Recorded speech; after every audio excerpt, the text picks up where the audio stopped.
दोस्तों, यदि मार्केट में कोई डीजल गाड़ी आप कंसीडर करना चाहते हैं, खास तौर पे ऑटोमेटिक के साथ, तो मिलवाते हैं हमारे एक जेंटलमैन से जिनके पास वो गाड़ी है। तो आइए हमारे साथ। दिनेश जी, बहुत बहुत स्वागत है चैनल पे आपका। Thank you very much. सभी जानकारी इस गाड़ी से रिलेटेड आपको इस वीडियो के माध्यम से मिलेंगी दोस्तों। अंत तक इस वीडियो के साथ बने रहें। इस गाड़ी को ड्राइव भी करेंगे, समझेंगे कि डीजल के साथ ये जो AMT है वो कैसा परफॉर्म करता है, क्या पूरे तरीके से इस गाड़ी को ऑक्यूपाई होने के बाद रिस्पॉन्स अच्छा करता है, नहीं करता है। सभी जो जानकारी है गाड़ी को चलाते हैं और महसूस करते हैं। तो आइए हमारे साथ।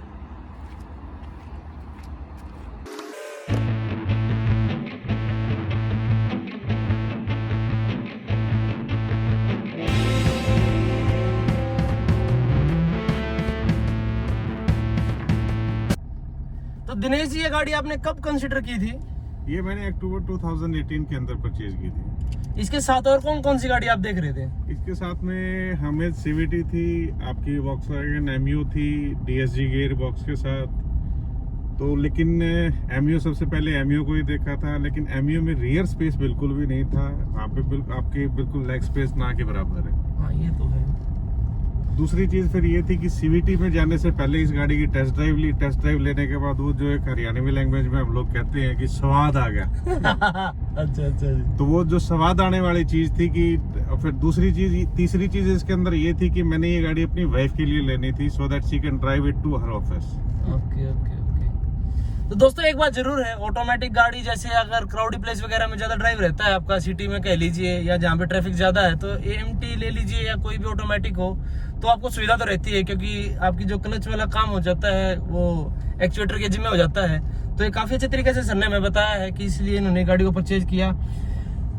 दिनेश सर, सबसे ज्यादा हमारे मन में जहन रहता है, आपने वो दोनों काम कर दिए, तो डीजल ले ली, AMT भी ले ली जी। तो AMT का एक्सपीरियंस कैसा रहा है आपका? जैसे स्पोर्ट्स करो, एक सिनेरियो बताता हूँ मैं आपको कि गाड़ी पूरे तरीके से पैक है, सभी लोगों ने अपनी अपनी सीटों को ऑक्यूपाई कर रखी, 5 बंदे बैठे हैं इसमें। ओवरटेक वगैरह जब करने की बारी आती है तो वहाँ कैसा इसका एक्सपीरियंस रहता है गाड़ी का? एक्चुअली क्या होता है कि जिस टाइम पे हम लोग इसको ओवरटेक जब करने की कोशिश करते हैं, तो ऑटोमेटिकली इसके गियर जिस तरीके से हमने इसके एक्सेलरेशन को प्रेस किया है, उसी हिसाब से ये गियर अपने आप ऑटोमेटिकली चेंज कर लेती है। जैसे ही टॉर्क इसके अंदर ज्यादा मिलता है, इसको ये लगता है कि अब इसका मुझे एक छोटा गियर यूज करना है, तो ये अपने हिसाब से बिल्कुल उसको वो कर लेती है कि आपको कहीं पे भी ये फील नहीं होगा कि ये इस गाड़ी की वजह से मतलब कहीं पे मुझे झटका लगा है, कुछ और लगा है। इमीडिएटली ये जो है आपको इजी आप क्रॉस कर सकते हो इसको। अगर इसको DSG से कंपेयर करेंगे तो ऑब्वियस सी बात है, आपको फर्क पता चलेगा कि डुअल जो क्लच होती है, तीन जो माफ कीजिए जो एक क्लच होती है वो इवन गियर्स को हैंडल करती है, दूसरी जो क्लच होती है ऑड गियर को होती है। तो उसमें जैसे ही आप एक्सेलेरेट करते हैं तो तुरंत समझ जाती है कि कौन से गियर में गाड़ी जाना चाहती है। AMT में फ्रैक्शन ऑफ सेकंड डिले जरूर मिलता है, लेकिन जो हम ये सोचते हैं कि वो कामयाब नहीं है या ड्राइव करने लायक नहीं रहेंगी, ये जहां पर भी सडन एक्सेलरेशन की आवश्यकता होगी, तो वो हमारी भी आज जिस गाड़ी को जब हमने ड्राइव किया वो दुविधा हमारी दूर हुई है। ऐसी कोई भी दिक्कत नहीं आती। जैसे मैं एक डेमो करके दिखाता हूँ आपको। जैसे मैंने एकदम से पूरा एक्सेलेरेटर के ऊपर पैर रख रखा है, तो गाड़ी ने तुरंत प्रभाव से रिस्पॉन्ड किया है, जबरदस्त तरीके से गियर को होल्ड भी करती है 3,000-3,500 RPM तक।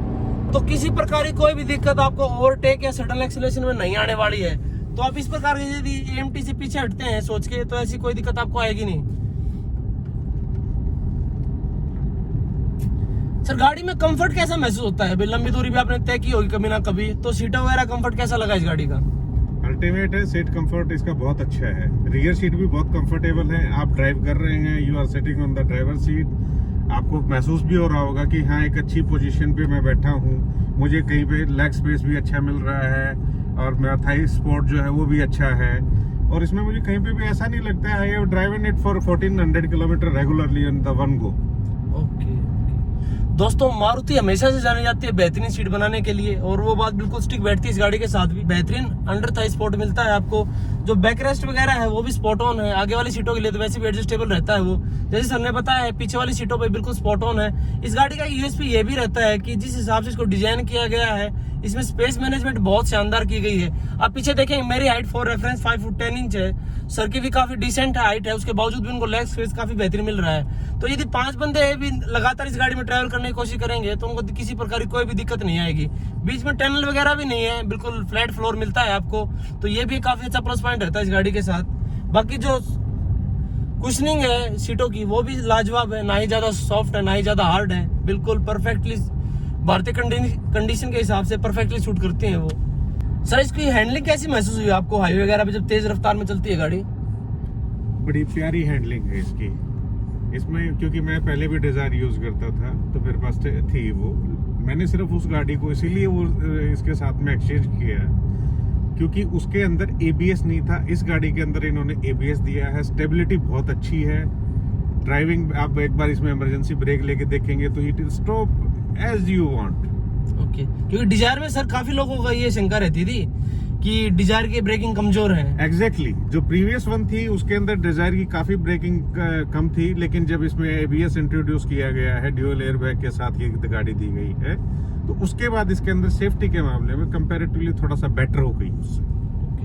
देखिए दोस्तों, जो ब्रेकिंग है, हैंडलिंग है, ये काफी आवश्यक हो जाती है जिस हिसाब से ट्रैफिक काफी बढ़ता जा रहा है। यदि कोई भी आप अनएक्सपेक्टेड खतरा आपके सामने तुरंत आता है तो सडन ब्रेकिंग की आवश्यकता तभी पड़ती है। तो यदि ABS वगैरह आपके साथ में काम करेंगे तो बेहतरीन तरीके से आपकी स्टॉपिंग पावर हो जाती है। जो गाड़ी है वो स्ट्रेट लाइन को लूज भी नहीं करेगी, दाएं बाएं नहीं जाएगी, वो स्ट्रेट लाइन में रुकती है। तो ये काफी अच्छे तरीके से एक आपके कॉन्फिडेंस को बूस्ट करती हैं चीजें। तो ये एक अच्छा पॉइंट है कि इसमें ABS इंट्रोड्यूस कर दिया गया। उसके बाद इसकी जो ब्रेकिंग है उसमें एनहांसमेंट हुई है आपकी। एक डेमो भी करके दिखाते हैं आपको, पहले थोड़ी रफ्तार गेन करते हैं।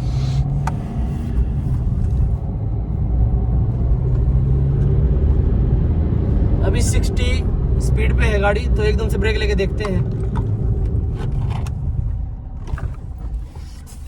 तो बिल्कुल जैसे सर ने बताया है, किसी प्रकार की कोई भी नोज डाइव वगैरह नहीं है, कोई स्कीडिंग की आवाज नहीं आई, ना ही गाड़ी ने बैलेंस लूज किया है। तो ये काफी अच्छी बात बताई है इन्होंने कि जो ब्रेकिंग है काफी अच्छी है गाड़ी की, काफी सुधार हुआ है उसमें। जहां तक हैंडलिंग की बात आती है, मारुति हमेशा से अच्छी हैंडलिंग गाड़ी बनाती है, तो बात भी यहाँ पे बिल्कुल परफेक्टली सूट करती है इसको। हल्का सा आपको ये लगेगा जो गाड़ी का स्टीयरिंग है बीच में हल्की डेड स्पॉट है, आप हल्का सा घुमाने की कोशिश करेंगे तो टायर वगैरह कम मूव करते हैं। लेकिन जहां पर आपकी काम चलने लायक बात आती है तो किसी प्रकार की कोई दिक्कत नहीं आएगी। तो लेकिन ओवरऑल अगर बात की जाए तो काफी अच्छी हैंडलिंग है इस गाड़ी की। अब सबसे अहम बात पे आते हैं सर, इसकी माइलेज क्या है, क्योंकि काफी बड़ा कंसर्न रहता है भारतीय मार्केट में माइलेज को लेके भी।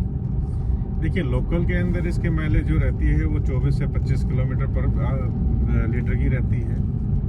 और जब जिस टाइम पे हम लोग हाईवे के ऊपर चलते हैं तो हाईवे के ऊपर ये 30+, it can move up to 35 और 32, depends on the drivers conditions कि आप किस हिसाब से इसको वो करते हैं। आप इसको हल्के पैर से चलाते हैं तो ये 35+ में चली जाती है।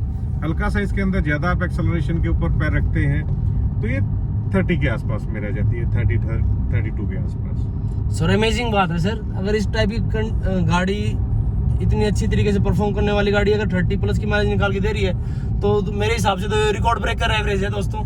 और मारुति हमेशा जानी भी जाती है बेहतरीन माइलेज के लिए। देखिए मारुति का सबसे बड़ा एडवांटेज ये तो है ही है कि ये मारुति की गाड़ी एवरेज बहुत अच्छी देती है। क्या कभी सेफ्टी को लेके मन में दुविधा पैदा हुई है अभी, कि कहते हैं आजकल इतना ज्यादा मार्केट में चल रहा है अभी मारुति गाड़ी की सेफ्टी कमजोर है? देखिए बेसिकली क्या है कि this vehicle is for the lady driving. मेरी वाइफ इस गाड़ी को लेके जाती है तो उनके हिसाब से, क्योंकि लेडीज की ड्राइविंग हमेशा स्लो रहती है और उस सिनेरियो के अंदर इसके अंदर ऐसी कोई चीज नहीं है कि इसमें कोई आपको ये चीज लगे कि इसमें सेफ्टी के अंदर कोई प्रॉब्लम आएगी। ऐसा तो नहीं है सर, मैडम वगैरह को चोट लग जाएगी तो कोई बात नहीं, ठीक है थोड़े दिन शांति बनी रहेगी। नहीं ऐसा बिल्कुल नहीं है, because her safety is the most priority for me. Okay. तो सेफ्टी पॉइंट ऑफ व्यू से आपको कभी ऐसा महसूस नहीं हुआ अभी गाड़ी हल्की है या कोई दिक्कत कर रही है? ऐसा कुछ नहीं हुआ है। गाड़ी अल्टीमेट सेफ है, ब्रेकिंग अच्छे हैं। सबसे बड़ी चीज ये है कि ABS, CVD और आपके एयरबैग्स हैं। इफ अगर जो हेड ऑन में भी वो आती है तो कोलैप्सेबल है गाड़ी। आपको ये भी पता है कि आज के टाइम पे एनकैप के अच्छे वो चला हुआ है, तो इतनी मतलब वो नहीं है कि भैया कि बिल्कुल ही खत्म गाड़ी है, कुछ और है। और एक बात जो मैं समझता हूँ सर ये भी है कि अगर कोई मेजर एक्सीडेंट होता है तो आप कितनी भी सेफ्टी रेटिंग साथ में लेके चलिए, मेरे हिसाब से तो अंदर कुछ ना कुछ दिक्कत पैदा होगी ही होगी। देखिए हेड ऑन कोलिजन में तो देखिए हेड ऑन कोलिजन के अंदर ये होता है कि आपकी गाड़ी अगर जो बम्पर टू बम्पर टच होती है तो उसके अंदर एक डिफर चीज होती है। लेकिन अगर जो आपकी गाड़ी आगे जाने वाला कोई बड़ा व्हीकल है और उसके नीचे घुस जाती है तो हेड ऑन कोलिजन के अंदर एक अलग चीज वो रहती है। उसमें चाहे आपकी कोई भी गाड़ी होगी उसके अंदर इम्पैक्ट आएगा ही आएगा। अच्छा सर, सर्विस कॉस्ट क्या रहती है इसकी? देखिए इसमें दो तरीके की सर्विस होती है। एक इसकी माइनर सर्विस होती है 10,000 के ऊपर, और 20,000 के ऊपर जब होती है इसकी जो मेजर सर्विस होती है, तो that cost around 7,000 to 8,000 rupees. 7,000 to 8,000 रुपए में मेजर वाली सर्विस। हाँ जी। जो माइनस सर्विस होती है सर, उसके क्या कॉस्ट रहती है? वो 5,500 से 6,000 रुपए के करीब रहती है। तो सर्विस भी काफी रिजनेबल है दोस्तों। अगर इस हिसाब से जैसे सर ने बताया है तो काफी इजी है, पॉकेट पे मेंटेन करना भी ज्यादा दिक्कत नहीं है। और मारुति हमेशा से मेंटेनेंस कॉस्ट लगा लीजिए, फ्यूल इकोनॉमी लगा लीजिए, दोनों ही उसके हक में जाती हैं चीजें। तो सस्पेंशन को लेके क्या सुझाव आपके, क्योंकि भारतीय जो रोड की कंडीशन है उसमें पोर्ट होल तो आपको दाएं बाएं कहीं ना कहीं देखने को मिलते हैं, तो वहाँ कैसा रिस्पॉन्ड करता है, क्या झटका अंदर आता है? देखिए हल्का फुल्का अगर जो कोई है, जैसे अब आप ड्राइव कर रहे हैं, ब्रेकर के ऊपर से निकली है तो इस पे हल्का सा आपको लगेगा, क्योंकि ये रंबल स्ट्रिप है, इसमें हल्का सा महसूस होगा। कोई पिट होल आता है तो उसके ऊपर इतना ज्यादा आपको महसूस नहीं होगा। आप ड्राइव कर ही रहे हैं, आपको भी महसूस हो रहा होगा कि हल्का फुल्का इसके अंदर क्या होगा। जो राइड कंफर्ट है दोस्तों वो एवरेज साइड पे है, बहुत ज्यादा कंफर्ट भी नहीं कह सकते और बहुत ज्यादा स्टिप भी नहीं है, बिल्कुल ये लगा लीजिए बैलेंस साइड में है। तो जो छोटे मोटे गड्ढे हैं उसके ऊपर से आराम से ग्लाइड करके चली जाती है। यदि बड़ा गड्ढा होगा या ब्रेकर होगा तो वहां पे तो आपको स्लो करनी पड़ेगी, अन्यथा अंदर तो फील होगा। ये सभी सेगमेंट की सभी गाड़ियों के साथ होता है, तो वहां पे ये नहीं कह सकते आप किसी प्रकार कोई कॉम्प्रोमाइज देखने को मिलेगा। ओवरऑल बहुत ही जबरदस्त पैकेज है ये। जो मुझे दुविधा थी सबसे बड़ी इस गाड़ी को ड्राइव करने से पहले कि डीजल के साथ AMT बिहेव कैसा करेगा, तो वो सभी चीजें क्लियर हो चुकी हैं। बहुत ही बेहतरीन तरीके से गाड़ी बिहेव करती है। स्टार्टिंग के पहले से दूसरे गियर में लगा लीजिए आप, फ्रैक्शन ऑफ सेकंड में डिले मिलता है आपको। उसके बाद जो गाड़ी का रिस्पॉन्स टाइम है वो भी जबरदस्त तरीके से, आपको पता ही नहीं चलेगा कि पूरे तरीके से ऑटोमेटिक गाड़ी है या AMT है। इतने बेहतरीन तरीके से ट्यूनिंग की गई है इसकी, जो कि अब ये आप नई परचेज नहीं कर सकते। डीजल के साथ मारुति ने काम करना बंद कर दिया है।